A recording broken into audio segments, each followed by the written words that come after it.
जैकमाबाद का bureau chief Ghulam Hussain जेखराणी जी report मुताबिक Jacobabad JUI पारां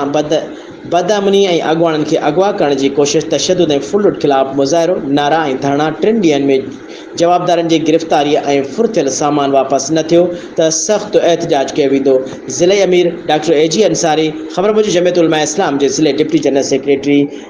मुफ्ती अब्दुल शुकुर खोसो, मुजाहिद अब्दुल कादिर चन्ना, गुलाम मुर्तज़ा खोसो खे सुंदराणी फाटक जैकमाबाद वटां 5 हथियारबंदनि धाड़ेलनि अगवा करे वञी रहिया हुआ त उन मौक़े ते धाड़ियल ड्राइवर अब्दुल वाहिद कुंडराणी खां गाॾी फुर करण जी कोशिशि कई त मुज़ाहिमत ते सख़्तु ज़ख़्मी कयो वियो। संदसि रड़ियुनि ते ॻोठाणनि जे फायरिंग सां धाड़ियल मुग़विन खां 2,40,000 रुपया रोक रक़म, मोबाइल फ़ोन, ॿियो सामान फुर करे फ़रार थी विया। उन ख़िलाफ़ JUI पारां जैकमाबाद शहर में JUI जे ज़िले अमीर डॉक्टर AG अंसारी, वाहिद बख्श उन्नड़, अज़हर अली उन्नड़,